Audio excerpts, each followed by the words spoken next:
«Пап, ну это же фу!» Вадим брезгливо сморщил губы. «Не употребляй при мне эти свои штучки. Сколько раз просил!» Отец повысил голос. «Ну ладно, тогда это не дотягивает до уровня мировых стандартов. Так тебе больше нравится?»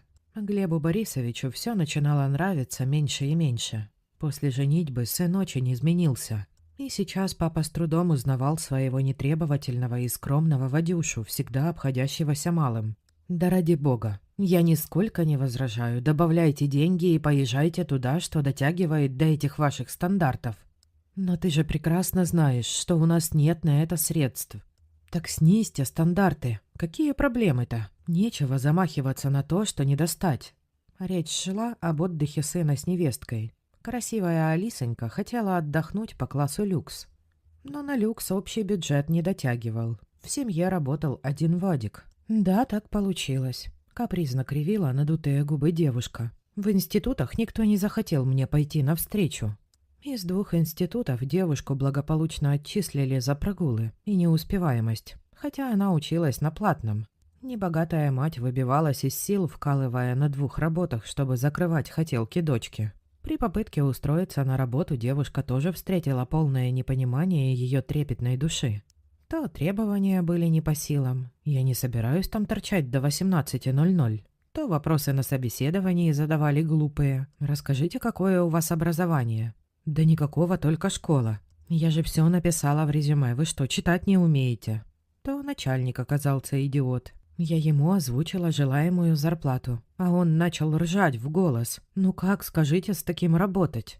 Поэтому трудовая деятельность закончилась, не начавшись, и девушка стала жить, учась у жизни и работая над собой, заниматься тем, что сегодня является мечтой многих. Ну и ладно, все было бы терпимо, если бы не потребности юной красавицы, идущие вразрез с ее способностями. Вот и теперь вынь да положь ей престижный дом отдыха. От чего она отдыхать-то хочет? Задал Глеб Борисович резонный вопрос сыну. От шопинга? Маникюра-педикюра в солярии перетрудилась. В этом содержалось рациональное зерно. Особых занятий у молодой жены не было. Ни тебе приготовить, ни убрать. Привыкший к маминым обедам, Вадик поначалу тосковал. Но отсутствие полноценного питания с лихвой компенсировалось кое-чем другим. Да и как от такой прелести требовать, чтобы она утруждала свои красивые ручки чисткой картошки и мытьем полов? Нет уж, он лучше сам. А сегодня можно было не париться и легко пригласить клининг. Какие проблемы? И заказать пиццу. Зато все на улице оборачивались, когда они выходили с Алиской на прогулку. Какая красивая пара. Будущая невестка не понравилась родителям жениха в первый день знакомства, хотя она еще тогда училась. Точнее, пыталась учиться в одном из вузов. Но на смотринах совершенно спокойно сообщила, что учеба, видимо, это не ее. «Где ты выкопал это чучело с накачанной 5-й точкой и губами?» — в упор спросил позже отец. Вадик, пребывающий в совершенном восторге от девушки, остолбенел. «Чучело? И почему родителям не понравилась такая хорошенькая 5-я точка Алиски? Ее же народу показать будет стыдно», — продолжал папа. Мама скромно помалкивала. Выяснилось, что ее мнение полностью совпадает с мнением мужа. «Почему чучело-то?» — спросил ошеломленный сын. Так вот, как они видят его избранницу. Вполне нормальная девушка с очень хорошенькой попкой. А что в ней нормального? Не унимался папа. Ты ее ногти видел? Как она собирается с такими ногтями ходить в туалет и кое-что там подтирать? Наверное, тоже с твоей помощью. Ты же не откажешься помочь такой хорошенькой попке, да, сынок? Я уже не говорю про приготовление еды. Не утрируй, пожалуйста. В голосе Вадика появилось недовольство. Не этого он ожидал от знакомства с родителями. Тем более, они уже подали заявление. А с институтами что? Я бы постеснялся вообще об этом говорить, если бы меня выперли из 2-го вуза. А тут все, божья роса. А что такого, если девушка себя ищет? А, по-моему, она не себя ищет, а очередного простачка, который будет ее обеспечивать. И, кажется, она уже нашла, да, мать? Да, отец. Горестно согласилась будущая свекровь, не так себе представлявшая жену сына. «Вы как хотите, а я все равно женюсь», — в запальчивость выкрикнул Вадим. «Хорошо, женись», — неожиданно согласился папа. «Но теперь вы будете жить только на то, что оба заработаете, согласен?» Молодой человек приуныл. Он работал у отца на фирме. И помимо не очень большой зарплаты ежемесячно получал от любящих родителей очень приятный бонус в виде кругленькой суммы. Поэтому справедливо полагал, что эта сумма сохранится, ведь теперь их станет двое и траты возрастут. Но молодость категорична, и к тому же находится в плену мечтаний и грез. Ничего, прорвемся. Да и как не жениться, если с тобой делит постель и доставляет неземное удовольствие такая чарующая красота? А деньги – дело наживное. К тому же добрые родители потом обязательно передумают. И сын согласился на условия родителей. Не забирать же заявление из ЗАГСа. Свадьба была скромной. Надувшаяся Алиса рассчитывала не на такую. Алиса вообще сразу замахивалась на Уильяма Шекспира, не размениваясь на мелочи. «Ресторан? Да ради бога!» — согласился Глеб Борисович. «Вот тебе деньги на кафе. Добавляй и празднуйте в ресторане». «Так у меня нет», — потерянно ответил сын, не ожидавший такой подлянки от папочки. До этого деньги выделялись ему с избытком. «Ну, на нет и суда нет», — легко ответил папа. То же самое произошло и с платьем. И со свадебным путешествием. Родители неожиданно стали тратиться по минимуму. «Глядя по товару», — произнес папа свою любимую поговорку из произведения известного классика. А товар в понимании папы, видимо, был не очень. Девушка, к тому времени уже бросившая учебу, намекала на кредит. «Как же я в таком непрестижном платье, да к тому же из кафе выложу селфи?» Но тут Вадим впервые не пошел у нее на поводу и брать кредит отказался. Алиса уже сходила на пару собеседований с нулевым результатом, поэтому было ясно, что отдавать кредит придется ему. Но свадьба получилась хорошей и веселой, и свадебное путешествие удалось. А потом для Вадика начались трудовые будни. Молодая жена проводила все время дома, иногда выбираясь на собеседование, шопинг и процедуры для поддержания ослепительной красоты. «А на ужин пельмешки, Вадюша, ты же не возражаешь? Только свари сам, что-то я устала». «Да, я тоже буду». Мама с папой молодого человека, видя всю эту непрекращающуюся канитель, пытались воззвать к разуму сына и совести невестки на предмет устройства красотули на работу. Но все их просьбы и доводы разбивались о скалу непонимания, наглости и упрямства со стороны Алисы, которая, как известно, является признаком тупости. Да и сын тоже не реагировал на трезвые просьбы, пока только просьбы отца немного поработать жене. «Да хоть пару часов в день». «А кем, папа, не курьером же?» – возмущался Вадик. «А почему не курьером? Давай я ее возьму к себе, будет возить документы». «Да ты что, Алиска не согласится. Вот если бы секретаршей...» «Хорошо, пусть будет секретарша, только на полный рабочий день. Зарплата будет неплохой, но в 8:30 нужно быть на работе». «Так рано? И на полный рабочий день она не сможет». «Почему? Другие же могут. Пусть оторвет накачанную от дивана и начнет, наконец, шевелиться». Но сноха шевелиться не начала. И тогда папа пошел на радикальные меры. Просто уволил любимого Вадюшу. Да, без объяснения причины выходного пособия. «Отправляйся в свободное плавание, сынок. Покажи, на что ты способен. Надеюсь, вы не потонете». Да, так и сказал. И в этом содержался гнусный намек на кое-что очень нехорошее. Все знают, что у нас никогда не тонет одно всем известное органическое вещество. И семья осталась без средств к существованию. Деньги, подаренные на свадьбу, давно ушли на хотелки любимой птички. Надо же ей было чистить перышки. И теперь уже Вадик стал ходить на собеседование. Но в стране наступили тяжелые времена. И с работой был полный швах. Требовались только курьеры, доставщики еды и водители такси.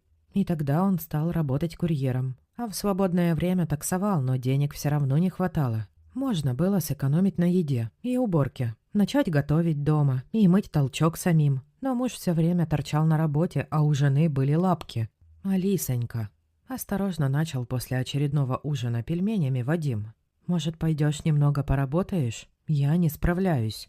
«Куда, интересно?» Недовольная девушка с трудом оторвалась от смартфона. «Да хоть куда. Или хотя бы начни готовить. Все экономия».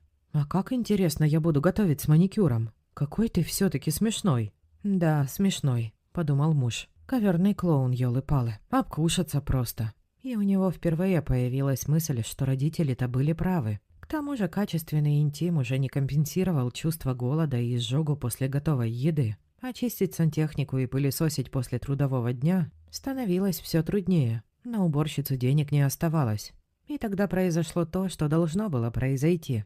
«Привет, пап». На телефоне высветился номер сына. возьмешь меня обратно. А Алиса устроилась на работу? Не знаю, я с ней развелся. Давай приезжай на фирму завтра, подумаем. Вот так грустно закончилась история о большой и чистой любви. Да, действительно, любовь приходит и уходит, а кушать хочется всегда. Да и изжогу еще никто не отменял. All right, everyone's presentations are done. Nick, the manager, said as he tried to move the discussion forward. Excuse me, I haven't. I recently found out something.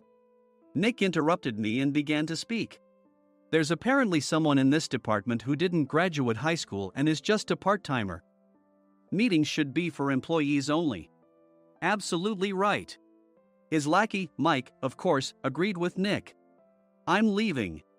After leaving the meeting room, I started to shut down my computer. I noticed that an email had arrived, not in my personal inbox, but in the company's shared email.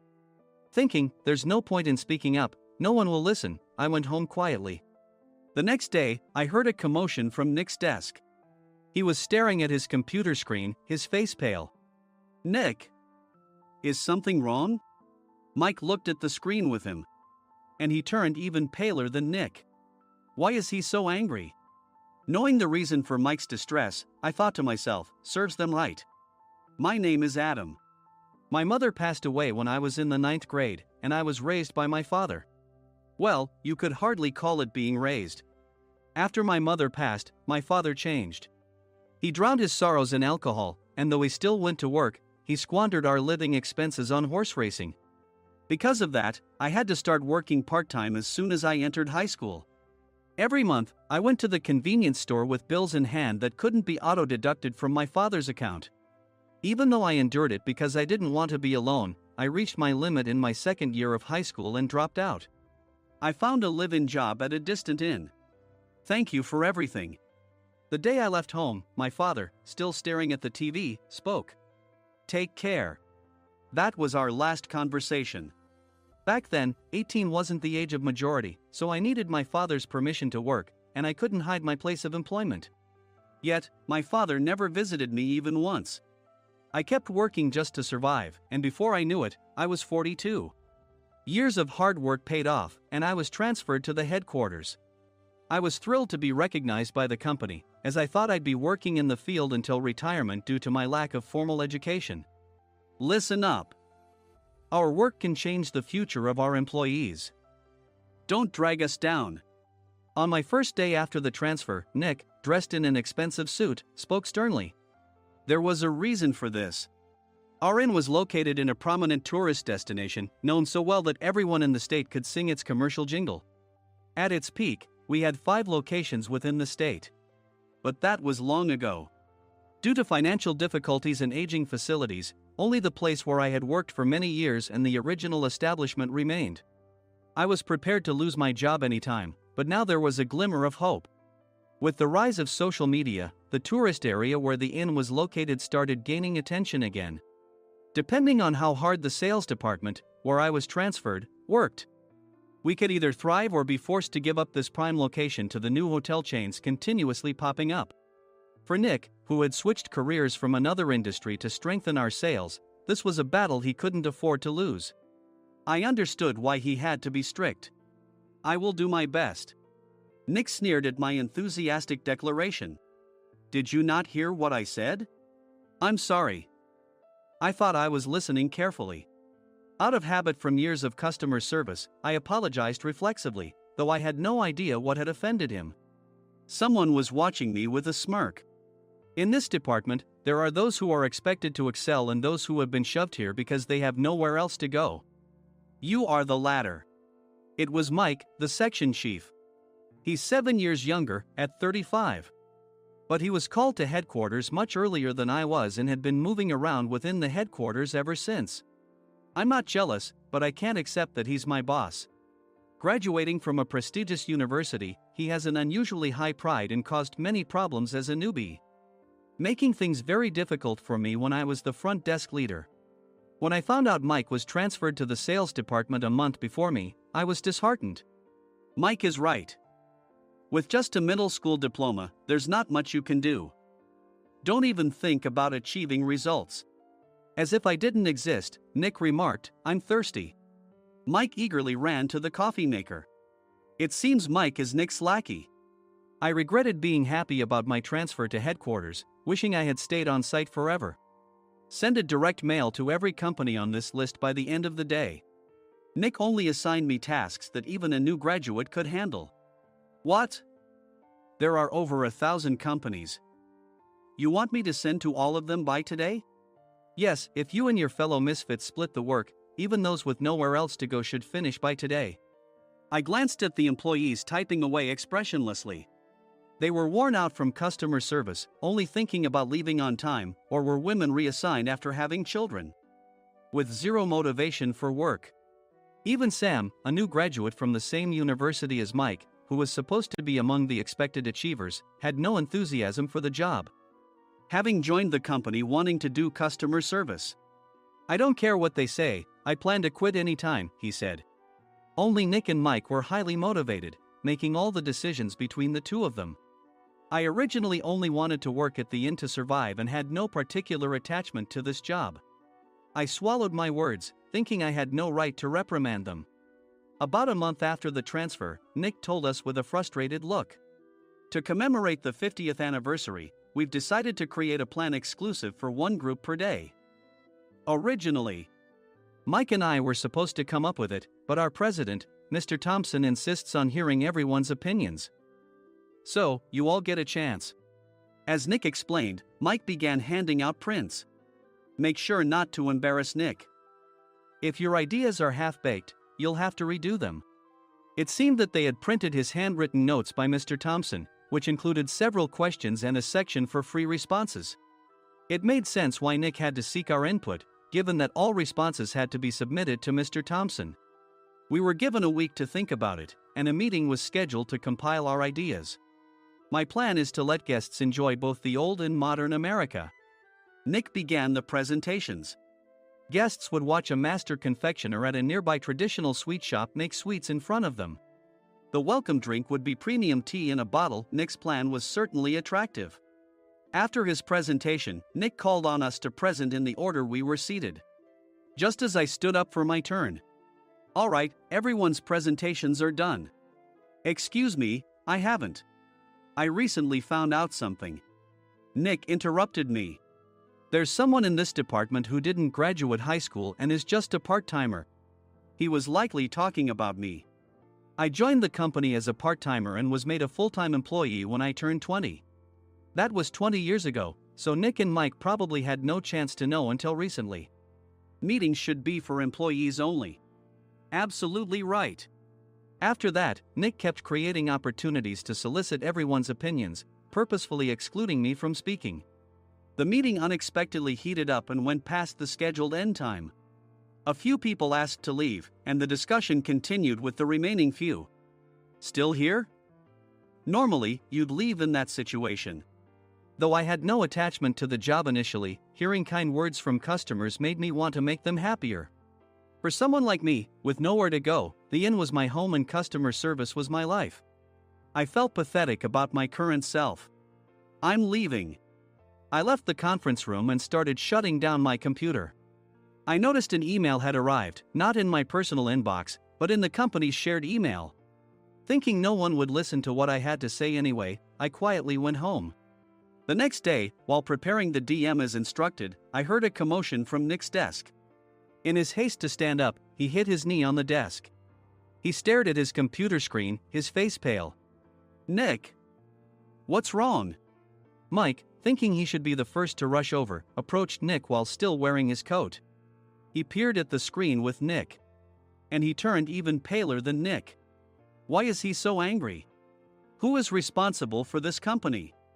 Nick, more irritated than ever, asked, and Mike answered without checking. Probably Sam. Sam wasn't there because he was attending a morning training session for new hires. Nick gave up on getting angry and returned his gaze to the screen. They were looking at an email that arrived right after the end of the working day yesterday. Apparently, no one, including me, had checked it before leaving. The email was from a large company that used us for their annual employee trips.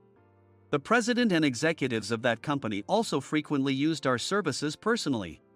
president of the company, Mr. Mason himself had declared that neither he nor his company would ever use our services again. Well, some companies cancel their employee trips or stop using our services due to financial struggles. Let's just move on. Mike kept wiping the sweat from his forehead with a handkerchief. Knowing why Mike was so agitated, I quietly watched their interaction. Do you know how much revenue we get from that company? We can find other guests to fill the rooms, but we'll lose the banquet costs, gift shop revenue, rental car fees, and more. Moreover, the gifts were supposed to be prepared by the traditional confectionery shop involved in Nick's proposed plan. If it's known that we incurred such a huge loss at this critical time, Nick's position in the company would be jeopardized. Nick took a deep breath, seemingly trying to calm himself. All right, Mike. Go to New York right now and apologize to Mr. Mason. What?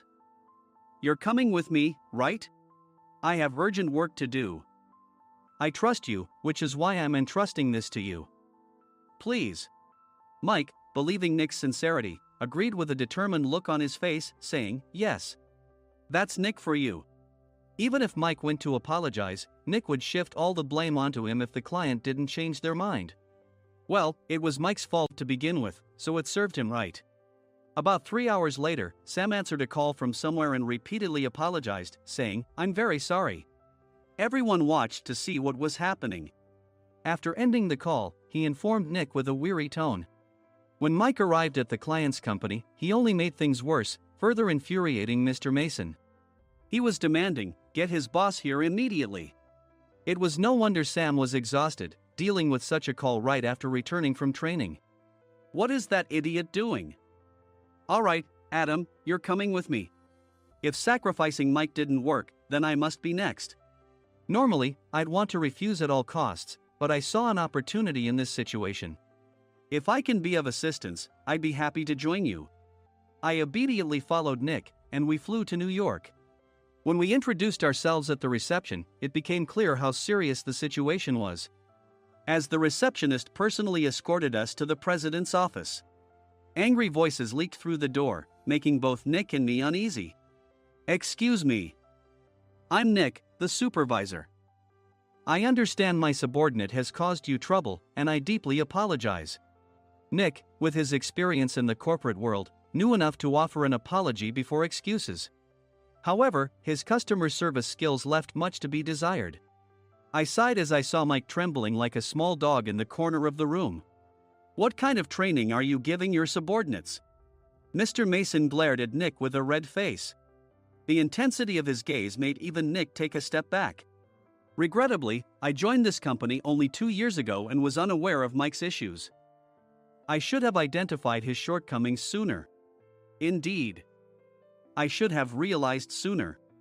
No sensible person would come to apologize and then give a lengthy presentation on the drawbacks of not using their in. Nick froze, his mouth slightly open. Suspecting the worst, I picked up the documents that had fallen to the floor. It seemed Mike hastily prepared these documents on the plane, listing the disadvantages. Disadvantage 1: if you change the venue for the company trip, employees might suspect it's for cost-cutting reasons, leading to a negative impression. Reading it aloud half-jokingly, Nick snatched the papers from my hand and checked the contents with a furious expression. Among the stack of documents was a receipt from a nearby convenience store's copy machine. I felt a pang of dread, hoping he hadn't shown the receipt as well. What do you think he said when I asked what kind of nerve he had to do this? I'm very sorry. Faced with the dire situation, Nick must have thought there was nothing left to do but apologize.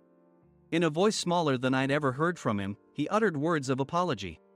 He said, I'm a Harvard graduate. I don't believe I said anything wrong. Mike! What have you done? Forgetting his plan to pin the blame on Mike, Nick yelled loudly, even in front of Mr. Mason. I didn't do anything wrong. You're still saying that? Look at him. Mike pointed at me with a shaking hand. I was assigned to headquarters in my 20s and now I'm a section chief. This guy only made it to headquarters at 42. Everything I've done proves I was right. So why are we losing the contract? Having said his piece, Mike collapsed to the floor. Of course.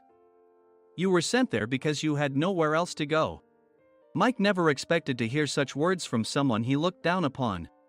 He lunged at me, and Nick hurriedly stepped in to stop him. Mr. Thompson told me Mike is a quick thinker, and to take good care of him. There's no way he was pushed aside. Don't make things worse here. He didn't say quick thinker, he said only quick-witted, didn't he? I don't remember that part. I recalled the many troubles Mike caused when he was a newbie. When Mike was on the front line, his pride was so high that he never apologized to customers. Customer service, especially in our job, doesn't work alone. It brings both good and bad situations. If the front staff or housekeepers made mistakes, or the cleaning company didn't properly clean a room, one had to apologize to the customers regardless of personal fault.